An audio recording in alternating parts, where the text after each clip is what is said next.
Hi dear friend, आप सभी देख रहे हैं वाटर रिसोर्सेज मैनेजमेंट। ठीक है, तो आज हम सभी पढ़ने वाले हैं aspect of water resources management. Aspect मतलब मायने। वाटर रिसोर्सेज मैनेजमेंट के मायने क्या है, कहने का मतलब एक तरीके से ये मैं बोलूं कि क्या क्या वर्क आ सकते हैं, कहाँ कहाँ बेनिफिट हो सकता है, वो चीजें हम देखने वाले हैं। ठीक है, aspect of water resources management, WRM के एस्पेक्ट की बात कर रहा हूं। तो यहां पर मैं आपके सामने लेकर आया हूं टोटल 17 पॉइंट। यहां पर आप देख सकते हैं टोटल 17 ऐसे एस्पेक्ट हैं जो WRM होने की वजह से पॉसिबल हो पाए हैं। तो देख सकते हैं यहां पर पहला जो दिया है फ्लड कंट्रोल। ठीक है, पहला जो दिया है आपके सामने वो क्या है, फ्लड कंट्रोल है। मतलब WRM होने की वजह से फ्लड को कंट्रोल किया जा सकता है। जो फ्लड आने के चांसेस होते हैं, जो फ्लड होते हैं, उसको रोका जा सकता है with the help of WRM, water resources management की वजह से। ठीक है, इसमें होता क्या है, जैसे फ्लड कंट्रोल कैसे करते हैं, इसमें हम अगर फ्लड कंट्रोल कर लेते हैं तो कितने मतलब फायदे होते हैं, वो चीजें मैं आपको बता रहा हूं। पहला नंबर की फ्लड से होने वाले डैमेज जो है वो एकदम कम हो जाएंगे। फ्लड से होने वाले जो डैमेज है, बहुत सारे नुकसान होता है, कितने घर के घर बह जाते हैं, कितने लोग बह जाते हैं, कितने गाड़ियां चली जाती हैं। तो बहुत सारे मतलब जो डैमेज होने वाले फ्लड से वो रिडक्शन हो जाता है। फिर इकोनॉमिक डेवलपमेंट का प्रोटेक्शन होता है। इकोनॉमिक जो डेवलपमेंट है उसका प्रोटेक्शन होता है। रिवर रेगुलेशंस होती है। ठीक है, रिचार्ज ऑफ ग्राउंड वाटर होता है, डेवलपमेंट ऑफ पावर होता है, प्रोटेक्शन ऑफ लाइफ होती है, लाइफ की प्रोटेक्शन हो जाती है। फ्लड को कंट्रोल करने पे देख सकते हैं कि जहां पे भी फ्लड आता है वहां पे कितने जीव, कितनी लाइफ है जो डेथ हो जाती हैं। अब देखिए जो फ्लड कंट्रोल कर रहे हैं तो उसमें वर्क क्या क्या आ सकते हैं, उसको कंट्रोल करने के लिए वर्क क्या क्या आ सकते हैं। मैं सब में वर्क थोड़ा थोड़ा आपको बताऊंगा, बाकी फायदे तो आपको ऑलरेडी पता चल जाएंगे। देखिए फ्लड कंट्रोल को करने के लिए डैम्स बनाए जाते हैं। ठीक है, ये वर्क मैं बताते जाता हूं, उसके साथ साथ ये वर्क मैं लिख दिया ऊपर, मतलब सब में ऐसे बताऊंगा। ये डैम्स हैं। ठीक है, अब जो लास्ट में कोई अगर पॉइंट बीच में से देख रहा है तो उसे नहीं आइडिया मिलेगा कि ये क्या सर ने लिखा है। ठीक है, तो ये लिखा है कि ये जो ये फील्ड आ सकते हैं WRM जो वाटर रिसोर्सेज मैनेजमेंट है, जिसमें ये वर्क आएंगे और इस वर्क में जॉब एम्प्लॉयमेंट भी आ सकती है। बहुत सारे पॉइंट है। फिर उसके बाद से स्टोरेज, जब डैम बन रहा है तो स्टोरेज रिजर्वियर भी आ गया। स्टोरेज रिजर्वियर,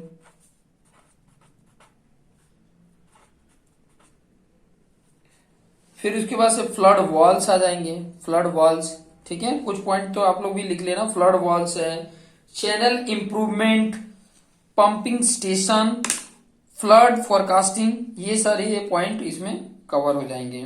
ठीक है, अभी आ जाता है इरिगेशन। अब इरिगेशन होता क्या, पहले तो ये जान ले कि इरिगेशन किसको बोला जाता है। तो मैं यहाँ पे बता देना चाहता हूँ, इरिगेशन इट मीन्स आर्टिफिशियल तरीके से क्रॉप के रूट तक वाटर को सप्लाई करने को ही बोला जाता है इरिगेशन। आर्टिफिशियल तरीके से, ठीक है, आर्टिफिशियल तरीके से मतलब कृत्रिम तरीके से, जैसे हम पहुंचा रहे हैं, जो क्रॉप है, फसल है, उसके रूट तक पानी पहुंचाने को ही इरिगेशन बोला जाता है। ठीक है, अब इरिगेशन आपको समझ में आ गया, ये किस डिपार्टमेंट में आ जाता है, एग्रीकल्चर डिपार्टमेंट में आ जाता है। तो इसके भी, इसमें भी वर्क आपका डैम्स आ जाता है। ठीक है, क्योंकि पानी कहाँ से, डैम में स्टोर किए रहते हैं, समर सीजन में रिवर के माध्यम से, कैनल के माध्यम से हमारे खेतों तक पहुंच जाते हैं। हमारे जो फील्ड है जहां पे क्रॉप को एल्डिंग कर रहे हैं वहां तक पहुंच जाता है। तो डैम जरूरत पड़ेगा, रिजर्वियर जरूरत पड़ेगी, वेल वेल वेल पता ना, कुएं से पानी भी हम क्रॉप के रूट तक पहुंचाते हैं। तो वेल को प्रॉपर तरीके से मैनेज करके रखना, कैनल को प्रॉपर तरीके से मैनेज करना, जो डिस्ट्रीब्यूशन सिस्टम है उसको प्रॉपर तरीके से मैनेज करके रखना, ड्रेनेज फैसिलिटी है उसको भी ध्यान रखना है, और फार्म लैंड ग्रेडिंग उसको भी हमें ध्यान में रखना है। तो ये सारे पॉइंट जो इरिगेशन में आ जाते हैं। सबसे पहले तो आपको ये नाम याद रखना चाहिए, क्योंकि एस्पेक्ट जो है वाटर रिसोर्सेज मैनेजमेंट का, वो आपको ये नाम भी याद रहेगा तो इसमें एक दो पॉइंट आप लिख लोगे। तो नाम बहुत इंपॉर्टेंट है। हाइड्रो इलेक्ट्रिक पावर है, तो अब हाइड्रो इलेक्ट्रिक पावर मतलब जो डैम बनाए जाते हैं। अब डैम इसमें भी आ गया कि डैम का वर्क आ जाता है, रिजर्वियर का वर्क आ जाएगा, फिर ट्रांसमिशन टावर भी आ जाएगा, क्योंकि इलेक्ट्रिक पावर जनरेट होगा तो उसके लिए ट्रांसमिशन टावर भी चाहिए। तो ये भी चाहिए। ठीक है, नेविगेशन मतलब जब ये डैम बनते हैं या कोई मैनेजमेंट करते हैं तो नेविगेशन सिस्टम्स भी मिल जाता है। फिर domestic and industrial water supply, domestic और इंडस्ट्रियल वाटर सप्लाई जब करते हैं, डोमेस्टिक मतलब हमारे घरों तक पानी जो पहुंचाए जाते हैं या इंडस्ट्री में पानी को सप्लाई किया जाता है, तो वो ये भी एक प्रकार का बेनिफिट देता है वाटर रिसोर्स मैनेजमेंट की वजह से। क्योंकि अगर वाटर रिसोर्सेज मैनेजमेंट अगर प्रॉपर तरीके से नहीं कर रहे ना, मतलब कर ही नहीं रहे हैं, तो फिर उसके बाद से यहां पर भी पानी की स्कैर्सिटी होगी और यहां पर भी पानी की दिक्कत होगी, इसलिए बहुत जरूरी होता है। अब वाटर सेट डेवलपमेंट क्या होता है? वाटर सेट, पहले ये समझ लो वाटर सेट बोलते क्या है। मतलब वाटर सेट एक तरह से बोला जाता है कि जहां पे वाटर मतलब की मात्राएं रहती हैं, ऑलरेडी वो रिचार्जेज रहता है। ठीक है, कहने का मतलब नदी के वो जो चारों तरफ का आउटलेट वाला एरिया होता है ना, जहां से पानी उसके अंदर आता है, तो वो सब एरिया क्या होता है, ऑलरेडी वाटर से फिल रहता है। तो इसी को वाटर सेट बोलते हैं। और इसको डेवलप करना मतलब इस प्रकार से करना कि उसको हम सॉइल जो उस प्रकार से डेवलप करना कि मतलब उसमें हम खेती कर सके। ठीक है, उसमें हम क्या कर सकें, उसमें जो सॉइल है उसको इम्प्रूवमेंट कर सके या उसका कंजर्वेशन कर सके। ठीक है, या रनअप रिटार्डेशन कर सके, रनअप जो होता है उसको रोक सके। ठीक है, फिर फॉरेस्ट या ग्रासलैंड इम्प्रूवमेंट कर सके। फिर उसके बाद से आ जाता है रिक्रिएशन। अब वाटर रिसोर्सेज मैनेजमेंट मतलब देखिए, अभी कहीं पर एक ऐसे ही पानी से भरा हुआ तालाब था जहां पे मतलब कोई आता जाता नहीं था, लेकिन उसी को थोड़ा सा और तरीके से अच्छे से मैनेज कर दिए, उसकी जो डेप्थ है वो थोड़ा और ज्यादा कर दिए कि ज्यादा से ज्यादा मानसून सीजन का पानी उसमें कलेक्ट हो सके, जिससे उसके आसपास के एरिया का ग्राउंड रिचार्ज हो सके। अब ग्राउंड रिचार्ज क्या होता है, वो थर्ड वाला जो चैप्टर पढ़ेंगे ना ग्राउंड वाटर, उसमें आपको बताऊंगा कि ग्राउंड वाटर रिचार्ज क्या होता है। रिक्रिएशन का मतलब सिंपल सा है कि मनोरंजन। अब मनोरंजन कैसे करेंगे, अब बड़ा सा तालाब है उसको बहुत अच्छे से सजा दिए, फिर उसमें हम बोटिंग कर सकते हैं। ठीक है, उसमें हम स्विमिंग का रख सकते हैं, स्विमिंग पूल जैसा कुछ बना दिया, उसमें स्विमिंग का सिस्टम रख दिए। तो ये एक प्रकार का क्या है, रिक्रिएशन है। जब इस प्रकार से मैनेज करते हैं तो रिक्रिएशन की भी फैसिलिटी मिल जाती है। Fish and wild life preservation, fish देखो, फिशिंग और जो वाइल्ड लाइफ प्रिजर्वेशन है वो भी वाटर रिसोर्सेज मैनेजमेंट। देखो अभी पानी की जरूरत है, सबको है, जितने भी लिविंग ऑर्गेनिज्म है सबको पानी की जरूरत है। तो पानी अगर प्रॉपर तरीके से मैनेज नहीं करते हैं, वाटर को ही अगर जो रिसोर्सेज उसको मैनेज नहीं करते हैं, देखो मैनेज करने का मतलब सिंपल सा होता है, जो पहले वाले वीडियोज में मैंने आपको ऑलरेडी एक्सप्लेन करके बताया कि मैक्सिमम वाटर फ्लो होके सी या ओशन में चला जाता है, तो वो सी और ओशन को हमें बचाना है, पॉल्यूशन से बचाना है। ठीक है, और वही बचाने के अलग अलग डिफरेंट तरीके हैं, और वो तरीके का जब यूटिलाइज करते हैं तो उसी को बोला जाता है मैनेजमेंट। तो जो वाटर रिसोर्सेज था उसका हमने क्या किया, मैनेज किया। ठीक है, और मैनेज करने से देखो इतने सारे बेनिफिट हो रहे हैं। फिशिंग के लिए क्या कर सकते हो, जो अच्छा तालाब है उसमें फिश डाल दिए, बड़े हो गए, तो ये फिश का भी बिजनेस हो सकता है। वाइल्ड लाइफ प्रिजर्वेशन मतलब जितने भी जीव, पहले वही पॉइंट मैं बताना चाहता था कि जितने भी जीव उनको वाटर की रिक्वायरमेंट है। अब वाटर हर टाइम पे उनको अगर मिलता रहेगा, उनकी जरूरतें फुलफिल होती रहेंगी, तो फिर उसके बाद से इनकी लाइफ प्रिजर्व हो सकती है। ठीक है, पॉल्यूशन अबेटमेंट, पॉल्यूशन जो है उसको रोके। इंसेक्ट कंट्रोल, इंसेक्ट को कंट्रोल किया जा सकता है। फिर उसके बाद से आ जाता है इंसेक्ट ड्रेनेज आ जाता है। ठीक है, ड्रेनेज को हम बेटर तरीके से इसमें कर सकते हैं, ड्रेनेज को प्रॉपर तरीके से यहाँ पे बेटर कर सकते हैं। Sedimentation control, salinity control, salinity control का मतलब ये हुआ कि उसको सैलाइन वाटर बनने से हम रोक सकते हैं इसकी हेल्प से। आर्टिफिशियल प्रेसिपिटेशन, आर्टिफिशियल प्रेसिपिटेशन मतलब आर्टिफिशियल हम रेन करा सकते हैं, बारिश करा सकते हैं। एम्प्लॉयमेंट, अब ये जो डैम बनेंगे, रिजर्वियर बनेगा, वो कैनल बन रहे हैं, जहां पे जरूरत है वहां पर वाटर को सप्लाई करने के लिए कैनल बना रहे हैं, या कोई डिस्ट्रीब्यूशन नेटवर्क है तो उसमें जॉब की एम्प्लॉयमेंट भी आएगी, तो एम्प्लॉयमेंट भी आ जाता है। पब्लिक वर्क एक्सेलरेशन भी आ जाता है, और न्यू वाटर रिसोर्सेज पॉलिसी भी आ जाती है। तो ये सारे एस्पेक्ट हैं जो वाटर रिसोर्सेस मैनेजमेंट होने की वजह से पॉसिबल हो पाते हैं। ठीक है, अब मैं आपको आगे बताने वाला हूं बहुत ही इंपॉर्टेंट पॉइंट कि कौन कौन से एजेंसीज हैं जो WRM में रोल प्ले करती हैं। कौन कौन सी ऐसी एजेंसीज हैं जो WRM में अपना रोल प्ले करती हैं, तो वो चीजें भी पॉइंट मैं आपको यहाँ पर बता देने वाला हूँ। ठीक है, कौन कौन सी एजेंसीज है, तो 1 बाय 1 आप लोग देख भी सकते हैं कि कौन कौन सी एजेंसीज है, वो चीजें मैं यहाँ पर आपको बताने वाला हूँ। ठीक है, अब एजेंसीज कौन कौन सी है, मैं यहाँ पे हेडिंग डाल देता हूँ। सबसे पहले तो क्या है, role of various agencies in WRM में कौन कौन सी एजेंसीज हैं। तो पहले तो एजेंसीज के नेम बता देता हूँ, नहीं 1 बाय 1 आपको बताते जाता हूँ। पहले नेम बता देता हूँ, डिक्टेट करना है तो कर सकते हो, डिक्टेट कर रहा हूँ, आप लोग लिख लेना, फिर बाद में उसके बारे में भी बताते हैं। रोल बताते ही जाता हूँ। देखो, पहला है आपका एग्रीकल्चरिस्ट।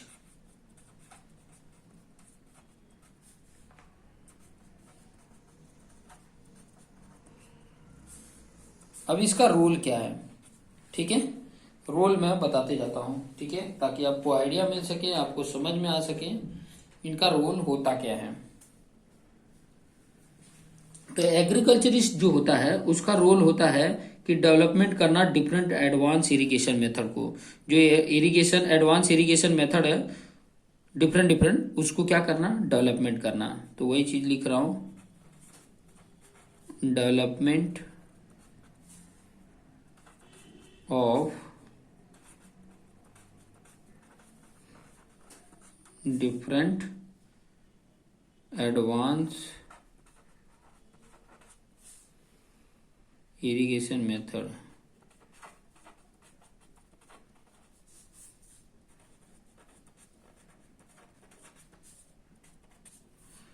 फिर उसके बाद से to optimise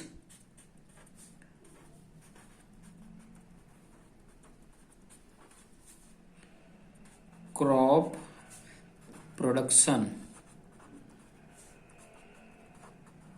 with minimum use of water. कहने का मतलब है कि मैं ज्यादा से ज्यादा क्रॉप का प्रोडक्शन करूं with minimum use of water. ये किसका रोल है, एग्रीकल्चरिस्ट जो होता है, जो कृषि विज्ञान, इसको एक तरह से बोल सकते हैं, जो कृषि शास्त्र का नॉलेज रखता है, जो कृषि से रिलेटेड वर्क डिपार्टमेंट में उनका डिपार्टमेंट है, उनका ये रोल होता है कि ये उसके ऊपर ये ध्यान दें।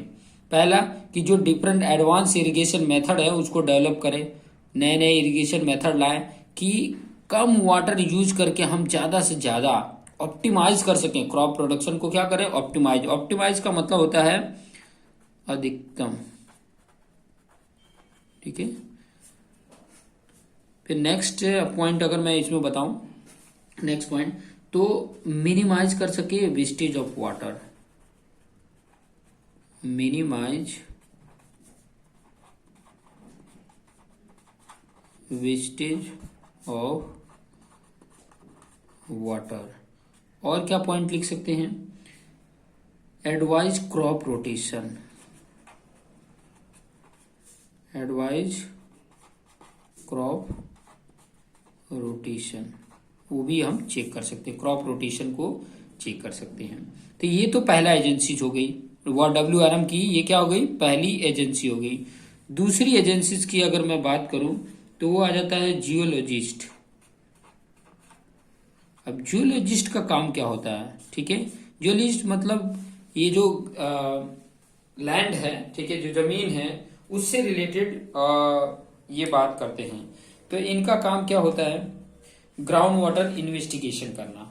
जो ग्राउंड वाटर है, ग्राउंड वाटर इन्वेस्टिगेशन करते हैं। ठीक है, ग्राउंड वाटर इन्वेस्टिगेशन ये इनका डिपार्टमेंट में है।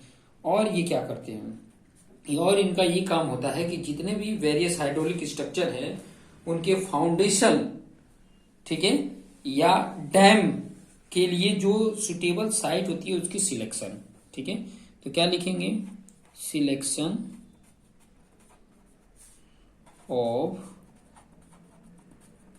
Suitable site for dam and foundation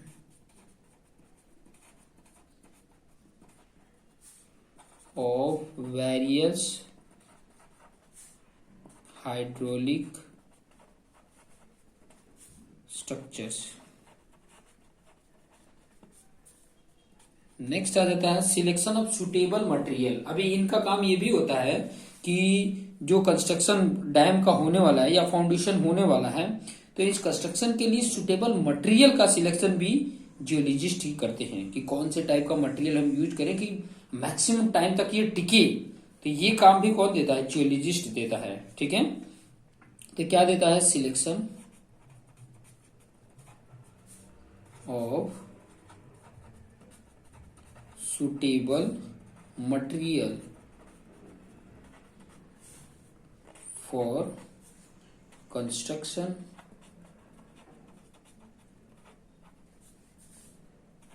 of foundation of dam, ठीक है। ये जियोलॉजिस्ट का काम होता है। फिर आ जाता है थर्ड नंबर पे, वो आ जाता है मीटीरियोलॉजिस्ट।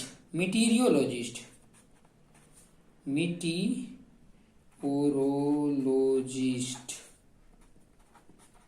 अब इनका काम क्या होता है, मीटीरियोलॉजिस्ट का काम क्या होता है, वो चीजें थोड़ा सा मैं आपको बता देता हूं। तो मीटीरियोलॉजिस्ट का काम जो होता है वो ये क्या करते हैं ना कि गाइडेंस देते हैं, जो एटमॉस्फेरिक चेंजेस से रिलेटेड स्टडी करते हैं और उससे रिलेटेड उनको मतलब गाइडेंस देते हैं।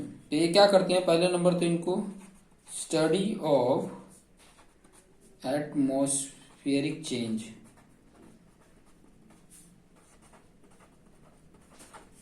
Changes and give guidance.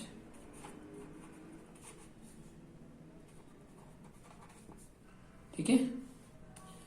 और इनका क्या होता है, ये प्रिडिक्शन भी देते हैं, ठीक है।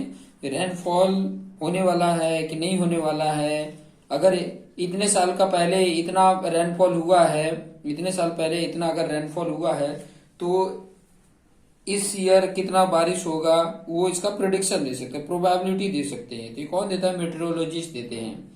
तो भी पॉइंट लिख सकते हैं। प्रिडिक्शन, प्रिडिक्शन मतलब प्रोबेबिलिटी, पॉसिबिलिटी क्या है of rainfall during a particular year,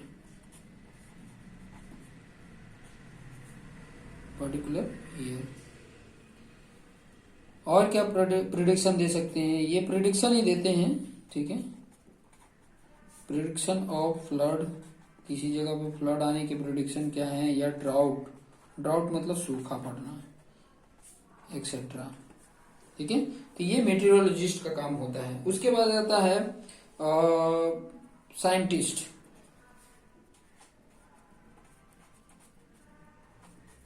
जो साइंटिस्ट होते हैं उसका क्या काम होता है, तो ये क्या करते हैं, जो डैम का मॉडल होता है उसकी study of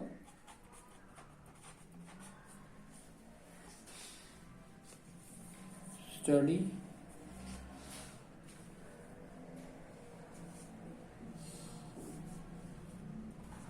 of model of dam.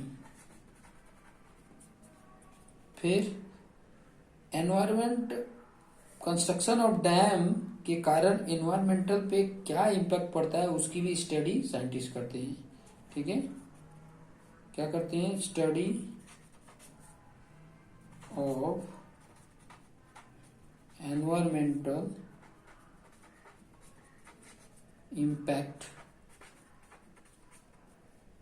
due to construction of dam.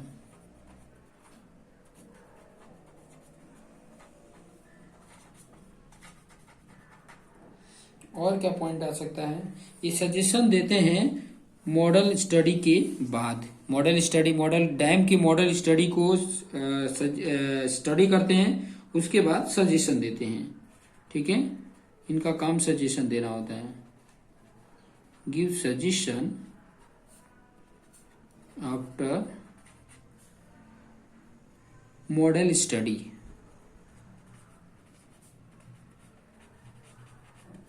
ठीक है, तो ये आपका साइंटिस्ट के काम आ जाते हैं। ठीक है, ये जितने पॉइंट मैं बताया ये साइंटिस्ट में आ जाते हैं।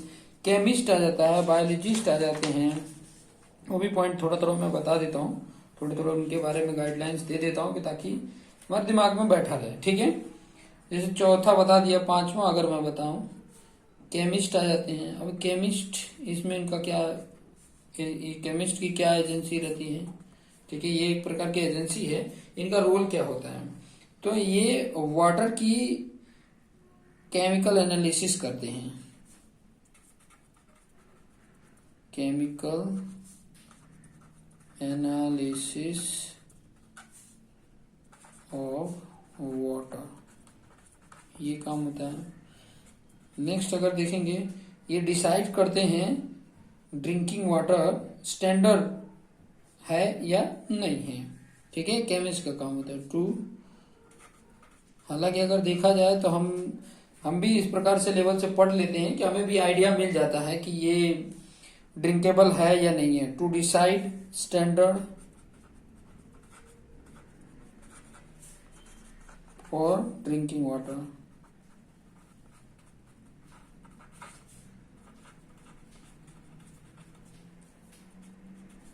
नेक्स्ट, ये कंडक्ट कराते हैं test for disposal of waste water. जब जो वेस्ट हो गए रहते हैं उसको अगर रिवर में डिस्पोज करना है तो वो टेस्ट करते हैं कि ये एफ्लुएंट करने लायक है या नहीं है, डिस्पोजल करने लायक है या नहीं है। तो क्या करते हैं? टू कंडक्ट टेस्ट बिफोर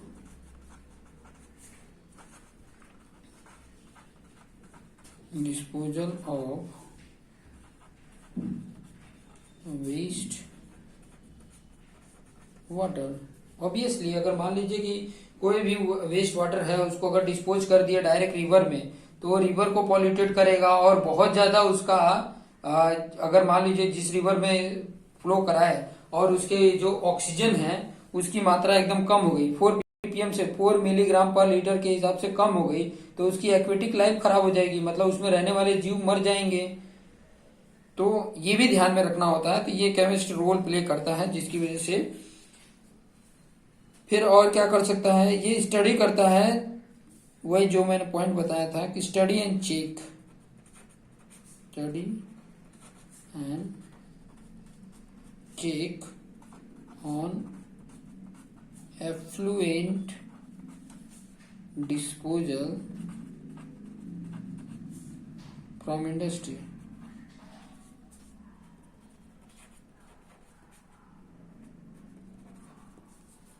ये आ गया। ठीक है, उसके बाद से बायोलॉजिस्ट का काम क्या होता है? 6 नंबर पे आप देख सकते हैं बायोलॉजिस्ट।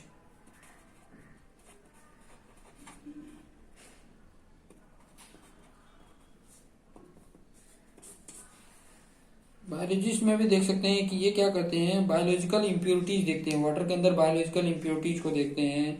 फिर बायोलॉजिकल इम्प्योरिटीज जो ह्यूमन के हेल्थ के लिए किस प्रकार से मतलब इफेक्टिव है, किस प्रकार से नहीं है, वो चीजें इनका काम होता है।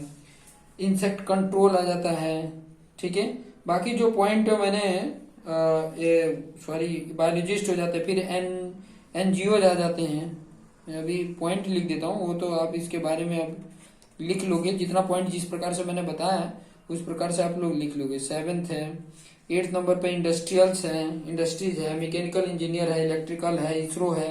ये सब का इम्पोर्टेंट रोल क्या क्या है वो उतना आइडिया तो आपको इतना बताने के बाद आइडिया मिल गया होगा। जैसे एनजीओ क्या करती हैं, वो ये करती हैं कि इम्पोर्टेंस ऑफ वाटर लोगों को एक्सप्लेन करके बताती हैं, ठीक है, कि कितना इम्पोर्टेंस है।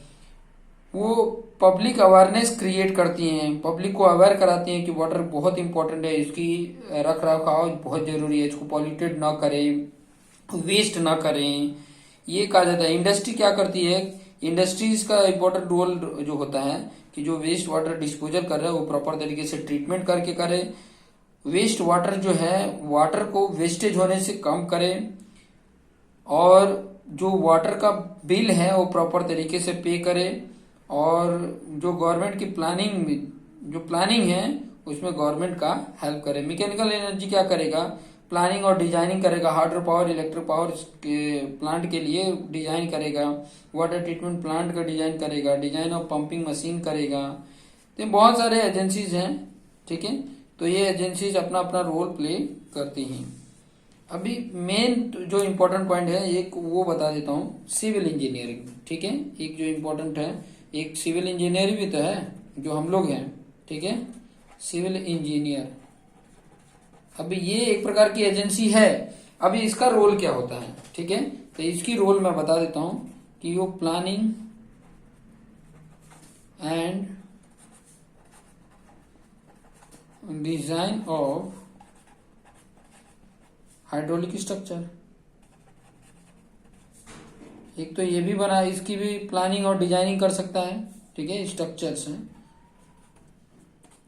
फिर उसके बाद से कंस्ट्रक्शन कैनल नेटवर्क का भी प्लानिंग और डिजाइनिंग कर सकता है, planning, design and construction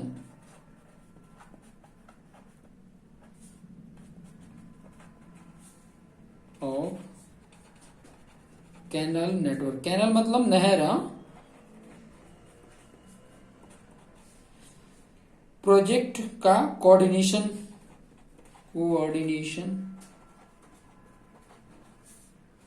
of project, ये इंपॉर्टेंट रोल होता है, ठीक है। नेक्स्ट इंपॉर्टेंट रोल बताओ, मेंटेनेंस ऑफ प्रोजेक्ट,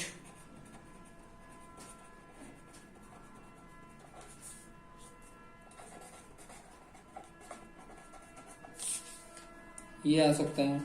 और क्या आ सकता है, वेरियस एक्सपर्ट का कोऑर्डिनेशन,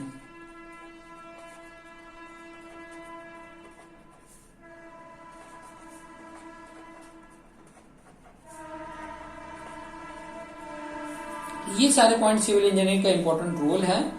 और आगे नेक्स्ट जो वीडियोज होगा, नेक्स्ट जो लेक्चर होगा, उसमें मैं आप सभी को बताऊंगा कि अगर शॉर्टेज हो वाटर का, ड्रॉट आ जाएगा, ठीक है, तब वाटर रिसोर्सेज मैनेजमेंट या वाटर रिसोर्सेज जो इंजीनियर है वो किस तरीके से वो जो सिचुएशन आया है, रिड्यूस वाटर हुआ है, तो उससे कैसे बाहर निकला जा सके, वो उसके कुछ इंपॉर्टेंट पॉइंट बताएंगे, कुछ स्टेप बताएंगे कि अगर वो स्टेप को फॉलो किया जाए तो जो बहुत बड़ी विपदा आई है, ड्राउट आया है, उसको निवारण हो सकता है, ठीक है, उसका निवारण हो सकता है। तो नेक्स्ट वीडियो में वो सब भी देखने को मिलेंगे। कुछ और चीजें भी बताऊंगा कि गुजरात में वाटर रिसोर्सेस कहाँ पे है, कौन कौन से वाटर रिसोर्सेस हैं, या ऑल ओवर इंडिया में कौन कौन से वाटर रिसोर्सेस हैं, कितना वाटर है, और कितना लोगों तक अगर हम ये प्रोवाइड करें तो वो फुलफिल हो जाता है कि नहीं हो जाता, वो चीजें नेक्स्ट वीडियो में देखेंगे। तो देखते रहिए और अपने जो दोस्त मित्र हैं उनको भी शेयर कर लीजिए कि ताकि उनको भी ये बेनिफिट मिल सके। So thank you for watching this video.